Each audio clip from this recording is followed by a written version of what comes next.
সময়ের সাথে সাথে মিউজিক ইন্ডাস্ট্রির ব্যাপক একটা পরিবর্তন আমরা দেখতে পেয়েছি, আর সেই পরিবর্তিত সময়ে দারুণ সব গান সংযোজন হয়েছে আমাদের মিউজিক ইন্ডাস্ট্রিতে। সুপ্রিয় দর্শক, তেমনই দারুণ কিছু গান নিয়ে আমি সামিয়া চলে এসেছি এটিএন বাংলার পর্দায় এটিএন মিউজিক অনুষ্ঠান নিয়ে। প্রতি মুহূর্তে এটিএন মিউজিক চেষ্টা করে দর্শকদের মন রক্ষা করার জন্য, দর্শকদের ভালো লাগাকে প্রায়োরিটি দিয়েই আমরা সাজাই আমাদের প্রতিটি আয়োজন, আর আজকেও কিন্তু তার ব্যতিক্রম নয়। সুপ্রিয় দর্শক, সেই 90 থেকে 2024-এ আমাদের মিউজিক ইন্ডাস্ট্রিতে এসেছে ব্যাপক পরিবর্তন। সেই 90-এর দশকে ক্যাসেটের যে গানগুলো আমাদের মনে মুগ্ধতা এনে দিত, সেই গানগুলো নিয়েই সাজিয়েছি আমাদের আজকের আয়োজন। আর আমাদের সাথে আছেন সেই দারুণ সময়ের সঙ্গী, আমাদের সঙ্গে আছেন জেন্স সুমন।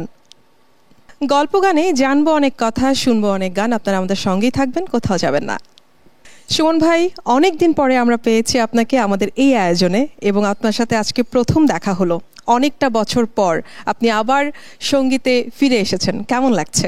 বেশ ভালো লাগছে, আর অনেকদিন পর আসার পরে যে আপনারা আমাকে আমন্ত্রণ করেছেন, এজন্য আরো বেশি ভালো লাগছে। আপনাকে পেয়ে খুব ভালো লাগছে। এই যে মিউজিকের সাথে নতুন করে আবার শুরু করেছেন, আসতে না আসতেই গান নিয়ে কিন্তু বেশ ব্যস্ততা চলছে। সম্প্রতি সময়ের কাজগুলো একটু জানবো। অলরেডি 2টা গান রিলিজ হয়েছে জি সিরিজ থেকে গত রোজার ঈদে, আর কিছু গান পাইপলাইনে আছে। হয়তো এই বছরের মধ্যে আরো 2-3টা গান আমরা আশা করি পেয়ে যাব দর্শকদের। আসলে কিছু ভালো গান আমি রেখে যেতে চাই। আসলে গান তো ওভাবে কমার্শিয়ালি আমি কখনো আগেও করিনি, এখনো করার ইচ্ছা নাই। তবে কিছু গান যেন সবাই শুনতে পারে, কিছু ভালো গান রেখে যাওয়ার ইচ্ছা, এটাই হচ্ছে আমার এই মুহূর্তে চাওয়া আর কি। সেই প্রথম থেকেই আপনার গানগুলোতে কিন্তু আমরা পেয়েছি একটু অন্যরকম কিছু কথা, অন্যরকম সৃষ্টিতেই আপনি বেশি বিশ্বাসী ছিলেন। তো এখনও যখন কাজ করছেন, আমরা কি আপনার কাছ থেকে সেই অন্যরকম সৃষ্টিটাই পাবো, নাকি তারও একটু ব্যতিক্রম কিছু হবে? না, আসলে বরাবর আমি যেমন গান করি আর কি, যেটা আমি পছন্দ করি, যে টাইপের গান, সেই টাইপের গানই করব। সম্প্রতি আমি আসাদুল্লাহ দেহেলভি, মানে যাকে দেহেলভি নামে সবাই চেনে, ওয়ান্স আপন এ টাইম, অনেক পপুলার গান আছে দেহেলভির। তো আমরা দুজনে আবার নতুন কিছু কাজ প্রজেক্ট শুরু করেছি।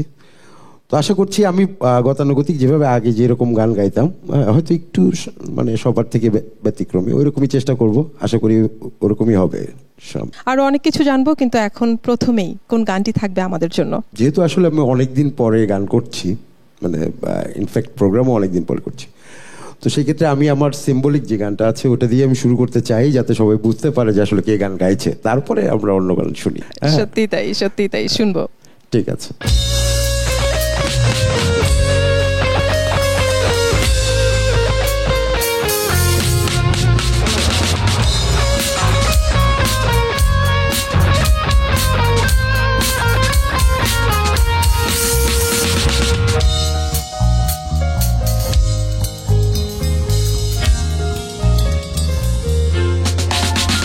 একটা চাদর হবে চাদর, একটা চাদর হবে চাদর, যে চাদরে লুকিয়ে থাকবে মানব দেহের আদর। একটা চাদর হবে চাদর, একটা চাদর হবে চাদর, যে চাদরে লুকিয়ে থাকবে মানব দেহের আদর। একটা চাদর হবে চাদর, একটা চাদর হবে চাদর।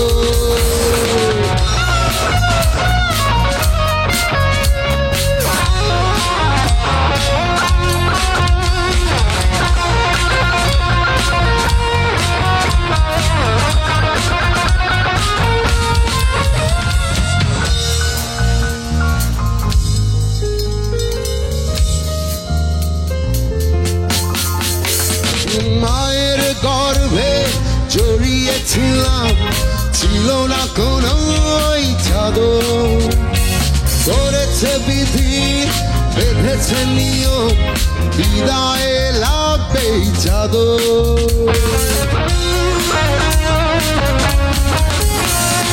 মায়ের গর্ভে জড়িয়েছিলাম, ছিল না কোনো ওই চাদর, করেছে বিধি বেঁধেছে নিয়ম, বিদায়ে লাগবে চাদর। বুঝিনি কখনো এক টুকরো সাদা কাপড়ের কদর একটা চাদর হবে চাদর একটা চাদর হবে চাদর যে চাদরে লুকিয়ে থাকবে মানব দেহের আদর একটা চাদর হবে চাদর একটা চাদর হবে চাদর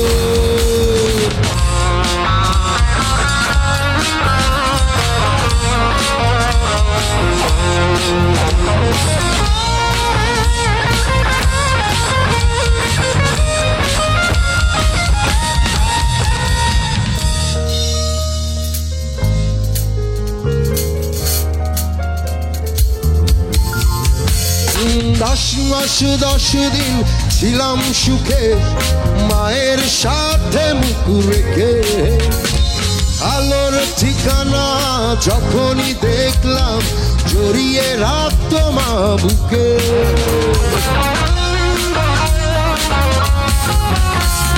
10 মাস 10 দিন ছিলাম সুখে মায়ের সাথে মুখ রেখে আলোর ঠিকানা যখনই দেখলাম জড়িয়ে রাখতো মা বুকে কথা বালিশে রক্ত ঢেকে লাল নীল রঙের চাদর একটা চাদর হবে চাদর একটা চাদর হবে চাদর যে চাদরে লুকিয়ে থাকবে মানব দেহের আদর একটা চাদর হবে চাদর একটা চাদর হবে চাদর যে চাদরে লুকিয়ে থাকবে মানব দেহের আদর একটা চাদর হবে চাদর একটা চাদর হবে চাদর চাদর হবে চাদর একটা চাদর হবে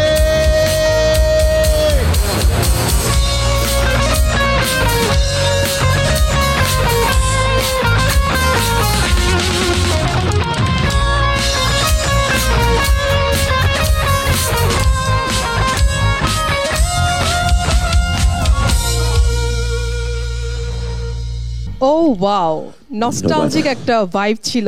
এই অ্যালবামটা ছিল ওই সময় 2002 অ্যালবাম।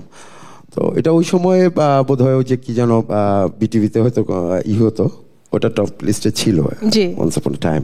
আর টপ গান যেটা ছিল সেটাও আমরা শোনাবো একটু পরে, যেটা টপ গান ছিল। আসলে ব্যান্ডের এই গানগুলো এখনো কিন্তু টপ প্রায়োরিটি লিস্টে থাকে, এগুলো কখনোই মুছে ফেলা যাবে না বা মন থেকে কখনো দূরে সরানো যাবে না। এই গানগুলো যখনই শুনবো তখনই নস্টালজিক একটা ভাইব চলে আসে যে কোথায় যেন হারিয়ে যাওয়া যায়, মানে আমি জাস্ট আমার ব্যাকে চলে যাই। আসলে ওই সময়ে গান তো আমরা আসলে যেভাবে করতাম, হ্যাঁ, এখনকার গানের লিরিক্যাল দিকটা হয়তো ওইভাবে হয় না। গান হচ্ছে না, অনেক সুন্দর সুন্দর গান হচ্ছে, অনেক পপুলার গান হচ্ছে, সবাই অনেক সুন্দর গান করতেছে, পপুলার গান করতেছে, বাট লিরিক্যাল যে ডেপথটা, ওই ডেপথটা বোধ হয় আগের চেয়ে একটু কম, যার কারণে হয়তো আমাদেরকে ওইভাবে টানে না। সেই 93 থেকে আপনি একটা ব্যান্ডের সাথে যাত্রা শুরু করেছিলেন, পরবর্তী একটা বিরাট ইতিহাস। আসলে আমার গান গাওয়া, সংক্ষেপেই বলছি, আমি গান স্টার্ট করা বা আমার ব্যান্ড স্টার্ট করা, এটা একটা বিরাট ইতিহাস। হচ্ছে আমার ফ্রেন্ডদের একটা ব্যান্ড ছিল, ওই ব্যান্ডটার নাম ছিল হচ্ছে এনসিবি, নেক্সট চ্যাপ্টার ব্যান্ড, ওদের একটা ব্যান্ড ছিল। তো ঢাকা ইউনিভার্সিটির একটা বিশ্ববিদ্যালয় পরিক্রমা নামে একটা ম্যাগাজিন বের হইতো, ইট ওয়াজ 93 or 94, ওদের 5ম বর্ষ পূর্তি উপলক্ষে ওরা একটা প্রোগ্রাম অ্যারেঞ্জ করে। তো এনসিবির যে ভোকাল ছিল সে সামহাউ ড্রপ করছে প্রোগ্রামটার জন্য, কিন্তু ওই প্রোগ্রামটার পোস্টার ওই সময় মানে একদম, ওই সময় তো পোস্টার হইতো, এখন তো আর পোস্টার হয় না, ওই সময় পরিচিতির জন্য যেটা করা হতো পোস্টার হইতো। তো ওই পোস্টার হয়ে গেছে। এখন ওই ব্যান্ডটার আসলে প্রেস্টিজিয়াস মোমেন্টে প্রেস্টিজ রক্ষা করতে যে আমার কিন্তু গানের শুরু, হ্যাঁ, এটা আর কেউ না হোক, আমার পেছনে যে আমার দীর্ঘদিনের আমার বড় ভাই আছে, পিছনের বন্ধু বড় ভাই পুলক, ও আমার সাথে প্রথম থেকে একদম শুরু থেকে ইনক্লুড আছে। ও জানে আসলে আমি কিন্তু গান গাইবো, এটা আমি নিজেও কখনো মানে ভাবিনি যে আমি কন্টিনিউয়াস গান করবো। গান ভালো লাগতো, গান শুনতাম, বন্ধুরা গান করতো, ওই হিসাবে আর কি। তো ওদের প্রেস্টিজিয়াস ইস্যুটা রক্ষা করতে গিয়ে গান শুরু করা, তারপরে আসলে গান করতে করতে ভালো লাগাটা চলে আসছে, যাচ্ছে স্টেজে পারফর্ম করার পরে যে একটা অডিয়েন্সের যে একটা কি বলে দেখলাম, মানে আনন্দ দেখলাম বা ওদের যেটা রিফ্লেক্ট পাইলাম, ওটা পাওয়ার পরের থেকে আসলে গানটা কন্টিনিউ করা, এই আর কি। আপনারা যে সময়টাতে শুরু করেছেন সেই সময়টাতে ব্যান্ডের কিন্তু একটা রমরমা সময় ছিল, তখন গোল্ডেন টাইম ছিল ব্যান্ডের, এবং ওই সময় আসলে আমাদের দেশে যতগুলো ব্যান্ড ওই স্টাবলিশ হয়েছে ম্যাক্সিমাম হয়তো দেখা গেছে 88 বা 87 এর থেকে শুরু হয়ে 90s 96-7 পর্যন্ত, এর মধ্যেই যা ব্যান্ড হয়েছে, মানে ব্যান্ড বলতে আর কি। তারপরে তো অনেক সোলো আর্টিস্ট আসছে, বাট ব্যান্ড যেটা হয়েছে স্টাবলিশ টাইম ওইটাই আসলে গোল্ডেন টাইম ওইটা। 80 এবং 90 এর দশকে যে পরিমাণ ব্যান্ড সৃষ্টি হয়েছিল এবং সেই সময়টাতে যে পরিমাণ কাজের একটা ব্যাপক ব্যস্ততা ছিল আপনাদের, এখন কিন্তু ব্যস্ততা অনেকটা কমে গেছে বা শো খুব একটা হচ্ছে না, এবং ব্যান্ডকে ধরে রাখাটাও কিন্তু বেশ ব্যয়বহুল হয়ে পড়েছে। এই বিষয়গুলোকে আসলে আপনি কিভাবে দেখছেন? আসলে অনেকগুলো প্রশ্ন একসাথে হয়ে গেছে, এখন আমি কোনটা রেখে কোনটার উত্তর দিই, যাই সবগুলোই দিচ্ছি অল্প অল্প করে। সেটা হচ্ছে 80 থেকে 90 দশকে ব্যান্ড, আসলে আমাদের এই সময়ে যত ব্যান্ডই স্টাবলিশড ব্যান্ড আছে সবগুলোর সৃষ্টি ওই সময় হয়েছে। আর ব্যান্ড এখনো হচ্ছে না তা না, এখনো হচ্ছে। হয়তো হচ্ছে কি ব্যান্ড মেম্বার 5 জন, অ্যাটলিস্ট 4 থেকে 5 জন মেম্বার লাগে। সবার মন মানসিকতা একই অবস্থানে আসাটা একটা কষ্টকর বিষয়। কিন্তু হ্যাঁ, আগের গান বাজনা হতো, সবাই গান বাজনার প্রতি অনেক বেশি ডেডিকেটেড ছিল। এখন কিন্তু ওইটা একটু কমার্শিয়ালি হয়ে যাওয়ার কারণে সবাই এদিক ওদিক মানে ছন্ন ছাড়া হয়ে গেছে, হয়তো সেই কারণে ব্যান্ডের এটা একটু কম। আর শোর কথা বললেন, যেটা শো তো আমি তো দেখতেছি কন্টিনিউয়াস চলছে। শো তো আগের থেকে বরং এখনো তো কর্পোরেট শোগুলো তো আরো বাড়ছে, শো তো কমে নাই, বরঞ্চ বাচ্চাদের আমি তো দেখতেছি এখন যারা গান করতেছে অনেকেই অনেক সুন্দর সুন্দর গান করতেছে। একটা সময় কিন্তু আমরা দেখতাম যে স্টেডিয়ামগুলোতে, বড় বড় স্টেডিয়ামগুলোতে অনেকগুলো ব্যান্ড একসাথে জড়িত হয়ে কাজ করতো বা শো হতো, সেটা কিন্তু কমে এসেছে, বা ব্যান্ডের যে পরিচিতিটা সেটা কিন্তু এখন আগের মতো নেই।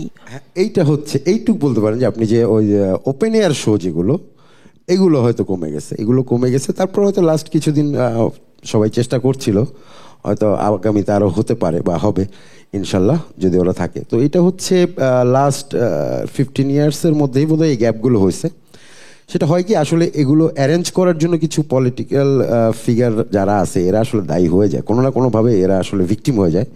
কারণ এগুলো যখন অ্যারেঞ্জ করতে হয় তখন তো অনেকেরই পারমিশনের প্রয়োজন হয়, অনেকেরই ছত্রছায়ার প্রয়োজন হয়, হয়তো ওই পলিটিক্যাল ইনভলভমেন্ট চলে আসছে কোনো না কোনোভাবে। আসলে সময়ের সাথে সাথে অনেকের ব্যস্ততা অন্যান্য দিক থেকে বেড়ে গেছে, আবার দেখা যাচ্ছে যে সবকিছু মিলিয়ে আমরা আশা করছি অবশ্যই এই ব্যান্ডের আবার নতুন সময় আসবে, সবাই আবার ব্যস্ত হয়ে যাবে এবং ডেডিকেটেড হবে।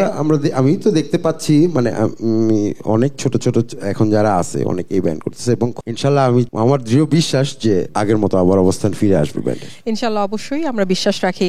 চলে যাব দ্বিতীয় গানে। কোন গানটি থাকছে এবারে আমাদের জন্য? ওই যে আমি যেটা বলেছিলাম যে টপ লিস্টে অ্যালবাম ছিল, বাট টপ গান যেটা ছিল আমরা সেই গানটা এখন শোনাবো। দারুণ, শুনবো।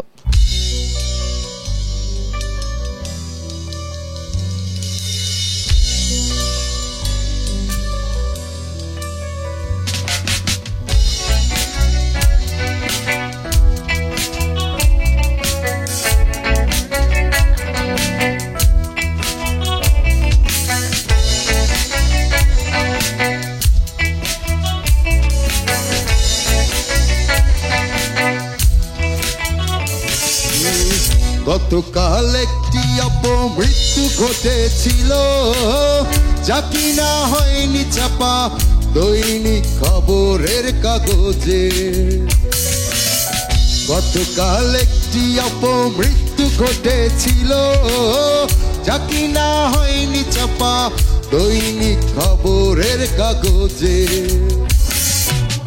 পোস্টমর্টেম কখন হবে, পোস্টমর্টেম কখন হবে, দাফন হবে কবে? লাশটা পড়ে আছে অন্ধকারের ঘরে, লাশটা পড়ে আছে অন্ধকারের ঘরে।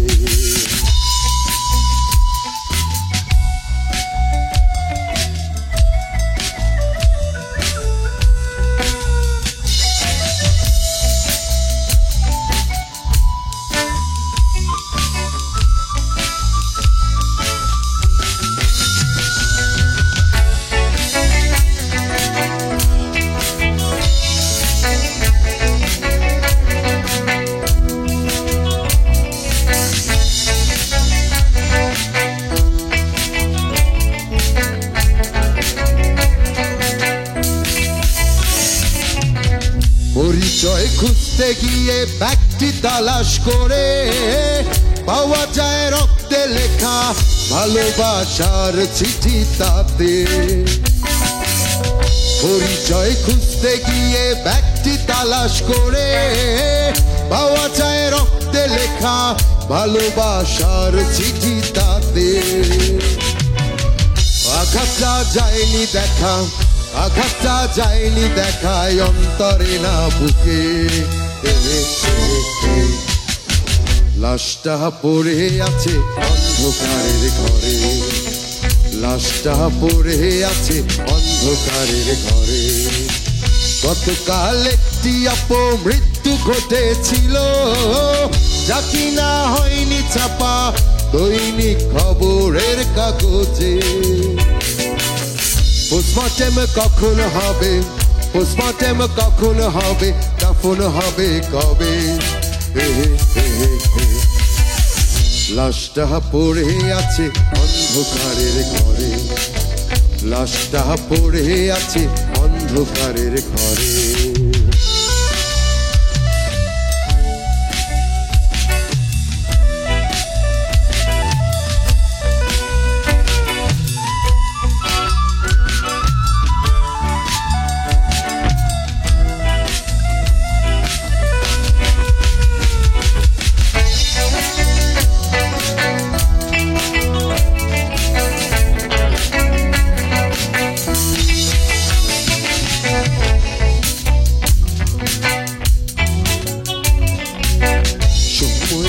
সময় যুদ্ধ হয়েছিল, পরাজয় মেনে নিয়ে চিরতরে বিদায় নিল। সময় আর অসময় যুদ্ধ হয়েছিল, পরাজয় মেনে নিয়ে চিরতরে বিদায় নিল। জানি না কে থাকবে হায়, জানি না কে থাকবে হায় আপন ঘরে সুখে। লাশটা পড়ে আছে অন্ধকারের ঘরে, লাশটা পড়ে আছে অন্ধকারের ঘরে। গতকাল একটি অপমৃত্যু ঘটেছিল, যা কিনা হয়নি ছাপা দৈনিক খবরের কাগজে। গতকাল একটি অপমৃত্যু ঘটেছিল, যা কিনা হয়নি ছাপা দৈনিক খবরের কাগজে।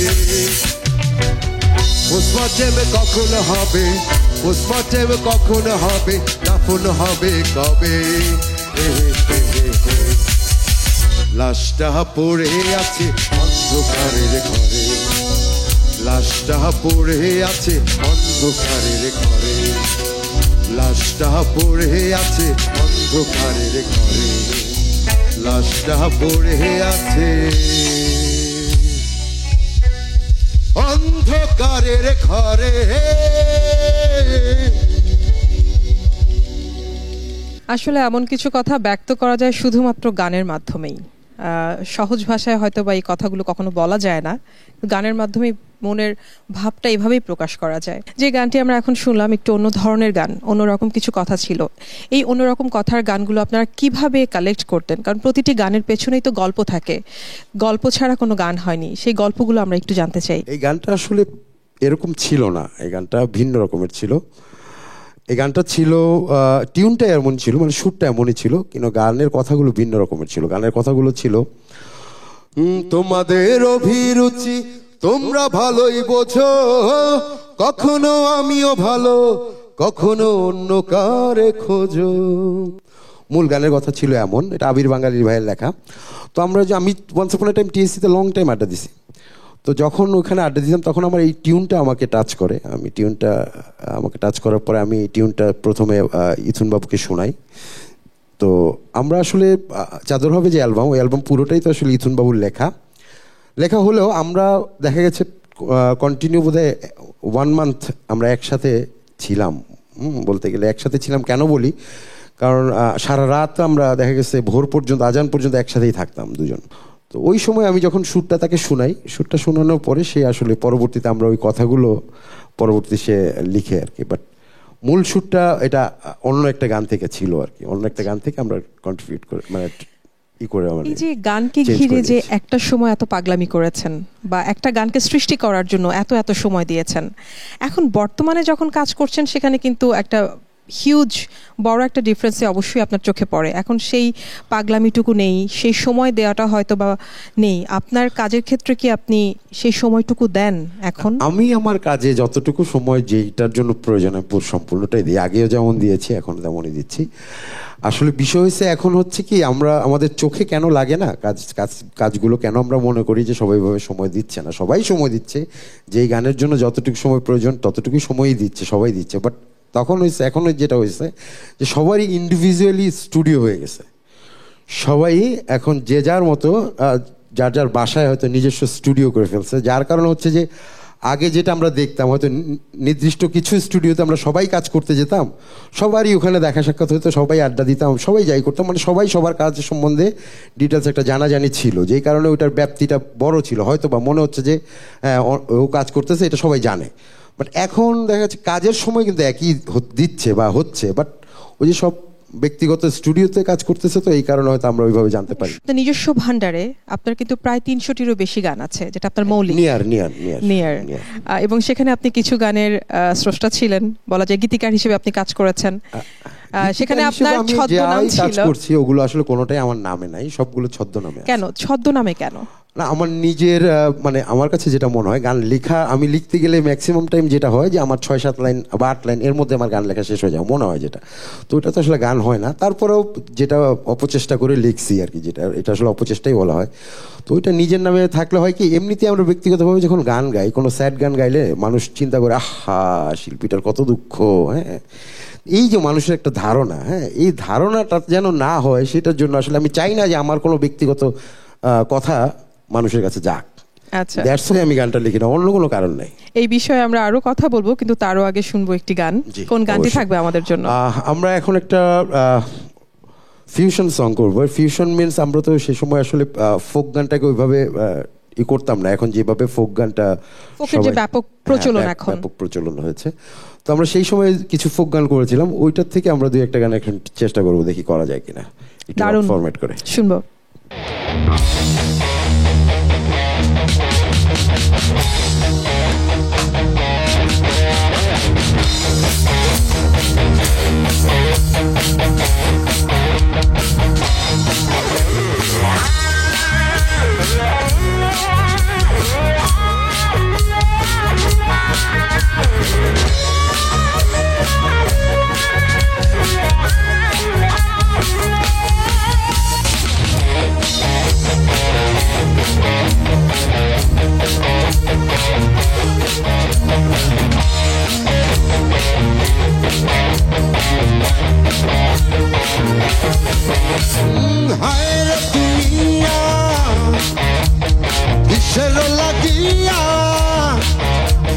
সুন্দর দুনিয়া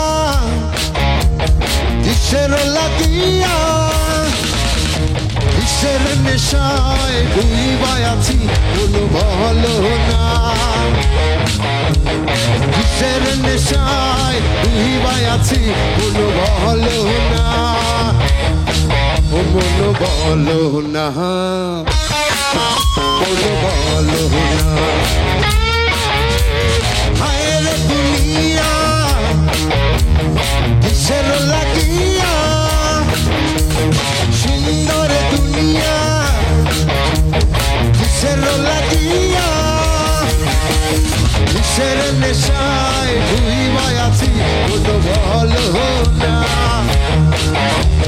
কিসের নেশায় ডুবাই আছি কোনো ভালো না, ও মনো ভালো না, ও মনো ভালো না।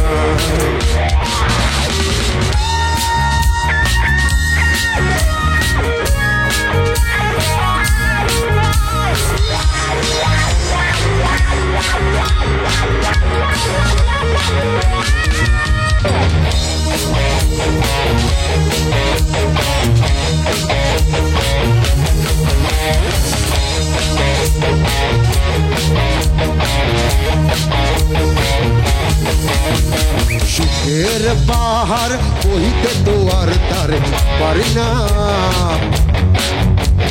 মায়ার জীবন এই মায়া ছাড়তে পারি না।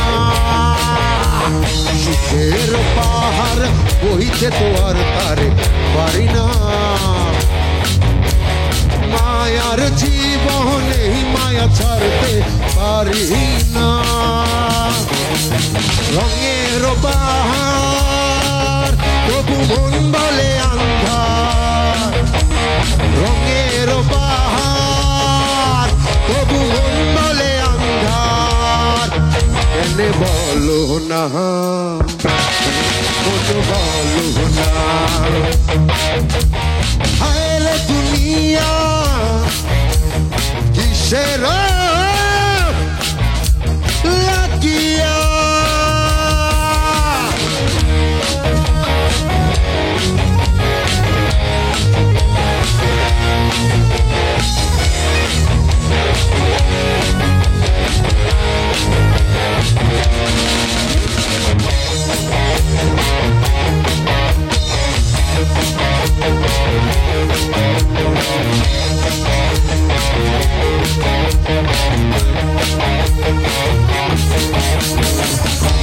তালে তালে মাথায় ঝোলালে কিছু বোঝো না, সুখের শহরে যে দিন যায় সে ফিরে না। তালে তালে মাথায় ঝোলালে কিছু বোঝো না, সুখের শহরে যে দিন যায় সে ফিরে না। হিসেবের খাতাতে কি জমা কি খরচে, হিসেবের খাতাতে কি জমা কি খরচে, তাও জানি না তাও জানি না। হায় রে দুনিয়া কিসের লাগিয়া, সুন্দর দুনিয়া কিসের লাগিয়া, কিসের নেশায় ডুবায় আছি মন বলো না, কিসের নেশায় ডুবায় আছি মন বলো না, ও মন বলো না।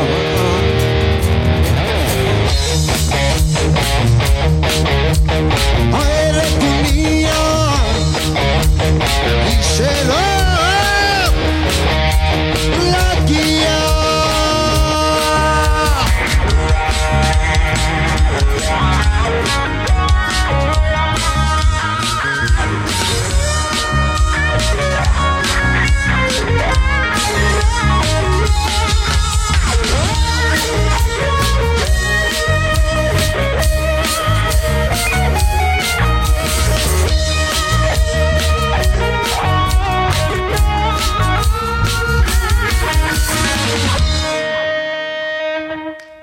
Wow, thank you.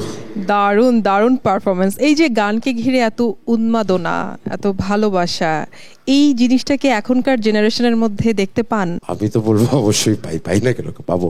ওদের মতো করে হয়তো ওরা করে, আমাদের মতো আমরা করি, এর বাইরে কিছু না। কারণ ওরা যেহেতু গান কন্টিনিউ করতেছে তাহলে অবশ্যই ওদের উন্মাদনা আছে।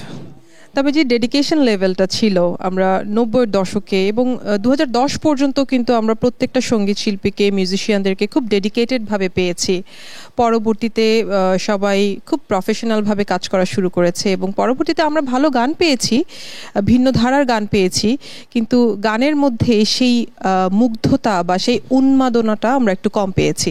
এই বিষয়ে আপনার মতামতটা কি? এটার জন্য আসলে গীতিকার, সুরকার, কম্পোজার এরাও অনেক অংশে দায়ী। এরা হয়তো যারা আমাদের সময় যারা লাস্টলি কাজ করছে তারা হয়তো এভাবে এখন কাজ করতেছে না, এই জন্য হতে পারে। আর যারা নতুন আসতেছে এদের তো আসলে বয়সই অনেক অল্প, এদের নিজস্ব জ্ঞান পরিধি সব কিছু মিলাই তো হয়তো স্বল্পতার কারণে হয়তো এখন এই মুহূর্তে কম কম লাগছে। ওরা যখন আমাদের বয়সে চলে আসবে ইনশাল্লাহ ওরাও হয়তো অনেক ভালো কিছু করবে। যাক, বোঝা যাচ্ছে আপনি আশাবাদী এবং সে সাথে আমরাও আশাবাদী। মূলত আমার ব্যান্ডের নামটাই বলি, আমার ব্যান্ডের নামটাই ছিল আশাবাদী। আমি অলওয়েজ আশাবাদী, সবসময় আশাবাদী। 2024 তো শেষের দিকে, 2025 আসছে, আমরা জেনেছি যে আপনার সম্প্রতি কি কি কাজ আসবে, কি কি কাজের প্ল্যান চলছে, এছাড়াও 2025কে ঘিরে কি কি প্ল্যান করেছেন? আমার 2024-এর শেষের দিকে যেটা ইচ্ছা বা 25-এর শুরুতে যেটা ইচ্ছা যে আমি কিছু স্টেজ শো করতে চাই। আমি চাই কিছু স্টেজ পারফর্ম যেন আগের চেয়ে অনেকটা ওয়াইড থাকে, ওইটা আমি চাচ্ছি যে ওইটা আমি করবো। আর কিছু টিভি শো চাইলে অ্যাটেন্ড করবো, এই আর কি। সেটা যদি দর্শক চায়, এটা তো আমাদের চাওয়ার মধ্যে নয়। এখন তো আর আমাদের মধ্যে কিছু থাকে না, এখন দর্শকদের উপরে অনেক কিছু। আর কি বলে, স্পন্সার বোধহয় একটা সাবজেক্ট থাকে। তো ওরা যদি চায় কিছু টিভি শো অ্যাটেন্ড করবো, আর আমি আসলে ব্যস্ত থাকতে চাই স্টেজটা নিয়েই। নতুন বছরে আপনাকে নতুনভাবে পাবো এই কামনা করছি। আমাদের সময় প্রায় শেষের দিকে, আমাদেরকে যেতে হবে। যাবার আগে এটিএন বাংলার দর্শক, আপনাকে যারা অনেক পছন্দ করেন, ফ্যান ফলোয়ার্স আছেন, তাদেরকে কি বলে যাবেন? বলতে গেলে তো আসলে বলা শেষ হবে না, কারণ এত বছর পরে আমি গান গেতে আসার পেছনেও বড় একটা কারণ হচ্ছে আসলে অডিয়েন্স। আমি যখন লাস্ট এই অ্যালবাম মানে গান দুটো রিলিজ করি, তার আগে আমি আমার পুরোনো গানগুলোতে মাঝে মাঝে ওই যে কি বলে কমেন্টস গুলো যেটা, ওগুলো আমি দেখতাম। তো ওদের আসলে যে একটা ভালোবাসা, ওটা আসলে বলে বোঝানো যাবে না। ওরা যে কি পরিমাণ মানে ভালোবাসে, ওরা সবারই একটাই কথা, আমি কেন গান করতেছি না, কেন দূরে আছি, কোথায় আছি। অনেকেও জানে না আমি আদৌ জীবিত আছি কিনা। এমনও আমি নিউজ পাইছি কোনো একটা চ্যানেল থেকে যে আমি মারা গেছি। অনেকে জানে আমি দেশের বাইরে আছি। যে যার মতো হয়তো fill up in the gap, ওরকম ব্যাপার আর কি, যে যার মতো মানে গ্যাপ ফিল আপ করে নিচ্ছে। তো ওদের কমেন্টসগুলো দেখার পরে মনে হয়েছে যে না, আসলে আমি তো নিজে যাই হোক, আমি আসলে অডিয়েন্সদের অনেক বেশি ঠকায় ফেলছি। ওদের আরও কিছু ভালো গান দেওয়া যেতেও হয়তো বা দিতে পারতাম। ওইটার থেকেই তো আসলে গাওয়া। তো সবাইকে আসলে বলবো যে আসলে আমি আপনাদের ভালোবাসায় মুগ্ধ। আসলে এটা ভাষায় প্রকাশ করার মতো না, কি বললে আপনারা বুঝবেন যে আপনাদের ভালোবাসা আমি শিখত। তো আপনাদের জন্য অনেক অনেক ভালোবাসা আমার অন্তর থেকে রইল। আর এটিএন মিউজিকে স্পেশালি ধন্যবাদ যে এতদিন পরে আমি গান করতে আসার পরে আপনারা আমাকে আমন্ত্রণ করেছেন, সুন্দর করে নতুনভাবে গাওয়ার সুযোগ দিয়েছেন, সেজন্য আপনাদেরকে অসংখ্য ধন্যবাদ।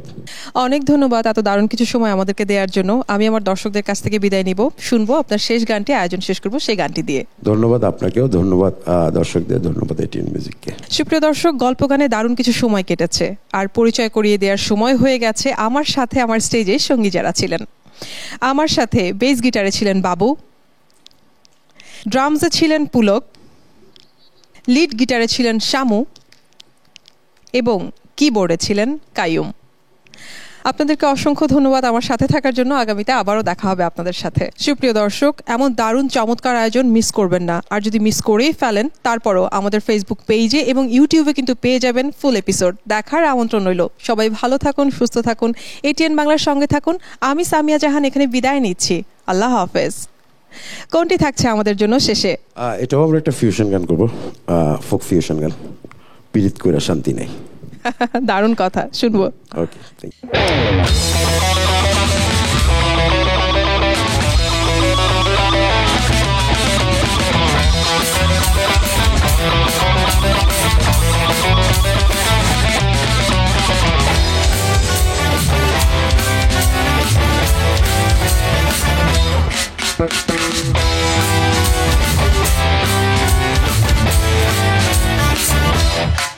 পীড়িত কইরা শান্তি নাই রে পাগল, কোনো শান্তি নাই। পীড়িত কইরা শান্তি নাই রে পাগল, কোনো শান্তি নাই। আর লাভের অঙ্ক ক্ষতির কথায় আসলটা হারায়, আর লাভের অঙ্ক ক্ষতির কথায় আসলটা হারায়। পীড়িত কইরা শান্তি নাই রে পাগল, কোনো শান্তি নাই। পীড়িত কইরা শান্তি নাই রে পাগল, কোনো শান্তি নাই।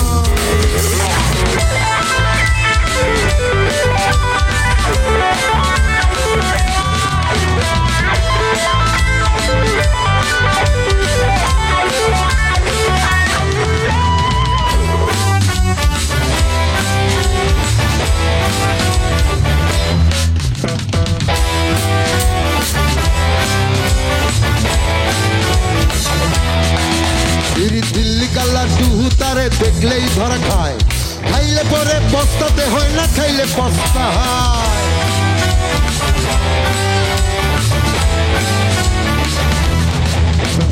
দিল্লি কাল্লা টুহু তারে দেখলেই ধরা খায়, খাইলে পরে বস্তাতে হয় না, খাইলে পস্তা হয়।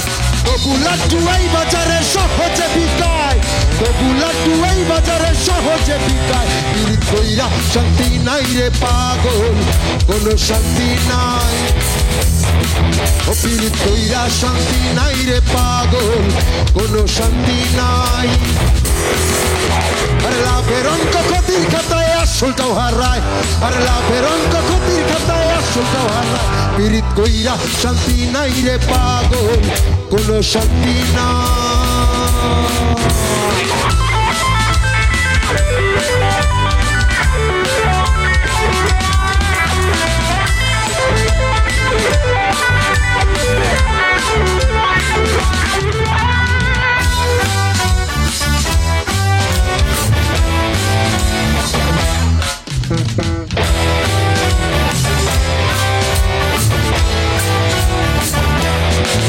পীড়িত ধারা করা তুই দিকে তার ধার, আসতে কাটে যাইতে কাটে নাই বুঝি নিস্তাহার।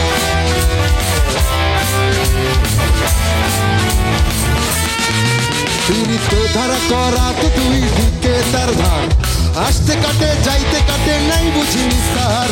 তবু পীড়িত চলছে দেখি চলছে হামেশা, তবু পীড়িত চলছে দেখি চলছে হামেশা।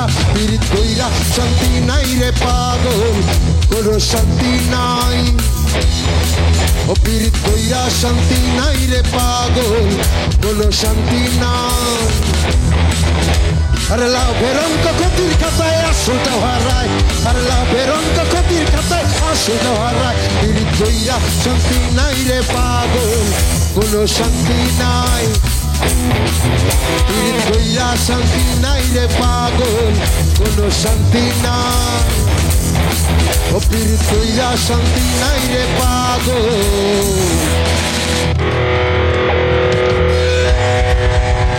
ও কোনো শান্তি নাই।